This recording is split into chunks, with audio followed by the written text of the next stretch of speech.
Kecewa di negeri sendiri, Megatron diminta segera gabung skuad jelang Liga Voli Turki 2025 sampai 2026. Manisa BBSK sudah menanti kehadiran Megawati Hangestri untuk segera bergabung dengan skuad jelang bergulirnya Liga Voli Turki 2025 sampai 2026. Megawati Hangestri diketahui baru selesai menuntaskan tugasnya untuk berjuang bersama Timnas Voli Putri Indonesia di ajang SEA V-League 2025.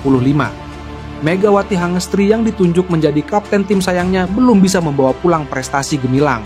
Sebab skuad Sri Kandi terpaksa gigit jari karena finish sebagai juru kunci usai tak pernah meraih kemenangan di sepanjang SEA V-League 2025.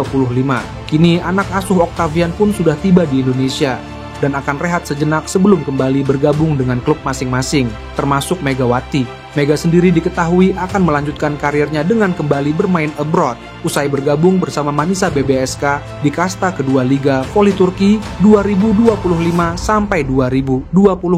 Manisa BBSK sudah menjalani latihan, namun tanpa Megawati karena sang pemain harus membela timnas Indonesia lebih dulu di SEA V-League. Setelah menjalani latihan rutin tanpa sosok pevoli berjuluk Megatron, Manisa BBSK mendadak mencolek nama Mega di akun media sosial Instagramnya. Ternyata Mega sudah ditunggu oleh klub anyarnya untuk segera terbang ke Turki sebagai persiapan tampil di Kadinlar 1 Ligi 2025 sampai 2026. Hal ini diketahui dari unggahan Instastory akun Instagram resmi Manisa BBSK beberapa waktu lalu. "Come on Mega, join us now. Ayo Mega, bergabung dengan kita sekarang," tulis unggahan Manisa BBSK tersebut. Salah satu fans Manisa juga mengungkapkan, "Sebaiknya Mega segera terbang ke sini, tugas di negaramu sudah selesai juga kan. Di sini jika lutut kamu belum pulih total tim medis, Manisa akan merawat dan akan memantau kondisimu setiap waktu. Dan jika hatimu yang belum pulih dari perlakuan tim negaramu, di sini kamu akan mendapatkan teman dan fans baru yang akan memperlakukanmu dengan lebih baik." Seolah sebagian penggemar voli Turki tahu tentang kondisi fisik dan hati Mega yang campur aduk soal kekalahan timnas voli senior Indonesia beserta kekecewaan yang dirasa Mega di timnas. Penggemar voli Turki itu mencoba merayu Mega cepat pulih ketika secepatnya berada di Turki. Tentunya penggemar voli tersebut sangat menyayangkan atlet sekelas dan sebesar Mega dapat perlakuan yang sudah capek kita usut di tubuh timnas voli putri. Negara lain begitu sayangnya, seharusnya negara sendiri bisa lebih sayang dan lebih diperhatikan. Namun terlepas dari itu semua, belum diketahui kapan Megawati Hangestri akan terbang ke Turki. Menurut perkiraan kemungkinan yang sempat dikatakan Mega jauh-jauh hari, ya sekitar akhir Agustus atau awal September 2025. Pasalnya, kasta kedua Liga Voli Turki 2025 sampai 2026 sendiri dipastikan akan berlangsung mulai Oktober mendatang, sehingga Megawati Hangestri wajib terbang lebih dulu agar bisa menyesuaikan diri di lingkungan baru bersama Manisa BBSK. Di sisi lain, hasil voli FIVB U21 2025 antara Indonesia versus Italia berakhir dengan skor 1-3, 25-12, 25-19, 21-25, 25-19, 21-25, 25-13 di Jawa Pos Arena, Surabaya, Rabu 13 Agustus. Kekalahan ini membuat timnas voli putri Indonesia harus merelakan tiket ke babak 8 besar diraih oleh Italia. Situasi tidak mudah sudah dihadapi timnas Indonesia di awal laga. Marcos Sugiyama kehilangan dua outside hitter terbaiknya, yaitu Junaida Santi karena tidak fit dan Kadek Diva yang mengalami cedera. Walau keduanya tetap ada di bangku cadangan laga ini. Sebagai gantinya, Sugiyama memasang Shelomita Afrilaviza dan Azahra Dwi Febiane alias Gendis sebagai outside hitter. Lalu di posisi opposite spiker masih ditempati oleh Pascalina Mahuze. Tidak ada perubahan di 4 posisi lainnya dibandingkan laga kemarin melawan Argentina.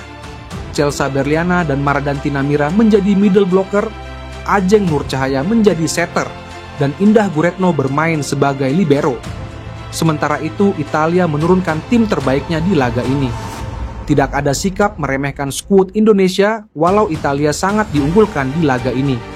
Para penggebuk bola seperti Nicole Piomboni dan Teresa Maria Bosso di posisi outside hitter serta Merit Chinenyenwa Adigwe sebagai opposite spiker dimainkan pelatih Gaetano Gagliardi. Lalu di posisi lainnya, Italia memainkan Dalila Marchesini dan Kapten Linda Manfredini sebagai middle blocker. Dua pemain lainnya adalah Helena Sassolini sebagai setter dan Anna Bardaro sebagai libero. Tidak mudah tentunya ketika dua pemain terbaik tim tidak bisa bermain di laga penting seperti ini.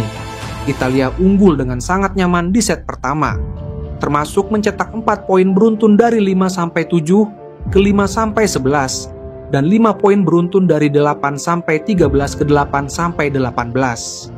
Dominasi Italia terus berlanjut saat ada 4 poin beruntun lagi dari 20-19 ke 23. Indonesia sempat mencetak 2 poin melalui service error Bosso dan attack error Piomboni. Tapi 2 poin berikutnya dibuat Italia melalui attack error Rara dan service ice Manfredini, sehingga Italia menang 12 hingga 25. Kekalahan itu tidak membuat nyali tim Indonesia mengendur. Awal set ketiga, Indonesia dengan cepat unggul 3-0 melalui 1 attack Shalomita dan 2 attack Mahuze. Indonesia bahkan terus unggul hingga kedudukan 12-9. Tapi apa boleh buat, Italia mendapatkan momentum berupa 6 poin beruntun dan membuat skor menjadi 12-15. Indonesia semakin terbenam saat Italia mengubah skor dari 17-18 ke 17-22. Pada akhirnya, kegagalan Gendis melakukan serangan membuat set kedua berakhir dengan skor 19-25. Skor set 0-2 untuk Italia membuat Indonesia bermain tanpa beban di set ketiga. Sugiyama melakukan perubahan posisi saat menggeser Chelsea sebagai opposite spiker dan Mahuze ke outside hitter. 2 pergantian juga dilakukan saat memainkan Alvar Hasna menggantikan Ajeng di setter dan Giovanni Eka Cahyaningtyas di middle blocker untuk menggeser Shalomita ke bangku cadangan. Menariknya adalah Indonesia kembali unggul 3-0 di awal set melalui service ace Afra, blok Chelsea, dan attack Gendis. Setelah itu laga berjalan ketat saat kedua tim berada di posisi sama kuat, yakni 5-5 dan 14-14. Sempat tertinggal 15-17, Indonesia mencetak 4 poin beruntun untuk unggul 19-17. Poin beruntun dari 19-13 ke 22-13 diperoleh Indonesia melalui 2 attack Mahuze dan Gendis serta attack error Adigwe. Momen bersejarah lantas tercipta saat spike keras Mahuze membuahkan poin kemenangan 25-21 bagi Indonesia di set ketiga. Situasi itu membuat Italia tidak bisa bersantai lagi di set keempat. Kedua negara bermain ketat hingga skor 10-10. Tapi setelah itu Italia mendapatkan 9 poin beruntun, sehingga unggul 19-10. 2 kali time out diambil Sugiyama dalam periode itu namun tetap gagal membuat perolehan poin Italia terhenti. 2 error pemain Italia dari Marchesini dan Sassolini membuat Indonesia bisa memperkecil skor menjadi 13-20. Tapi Italia mencetak 5 poin beruntun dari attack Lisa Esposito, attack error Rara, service ace Adigwe, attack Manfredini, dan attack error Mahuze untuk mengunci kemenangan 25-13 di set kelima. Secara statistik tim, Italia mendapatkan poin dari 48 attacks, 17 blocks, 7 service aces, dan 24 error lawan. Sedangkan Indonesia mengemas poin dari 35 attacks, 6 blocks, 1 service ace, dan 27 error lawan. Kemudian dari statistik pemain, Adigwe menjadi top skor dengan 28 poin, 19 serangan, 7 blokir, 2 service aces. Sedangkan top skor dari tim Indonesia adalah Mahuze 15 poin, 13 attacks, 2 blocks, dan Gendis 10 poin, 10 attacks. Kekalahan ini bukan berarti membuat Indonesia tidak bermain lagi di kejuaraan dunia voli U21 Putri 2025. Laga berikutnya bagi Indonesia adalah melawan Thailand di duel klasifikasi 9 sampai 16. Thailand sendiri kalah di babak 16 besar dari Cina dengan skor 3-0, 25-15, 25-18, 25-17, 25-19. Sedangkan Italia lolos ke perempat final dan akan menantang China sebagai juara bertahan. Menariknya, laga Cina versus Italia nanti akan menjadi ulangan final edisi sebelumnya pada tahun 2023.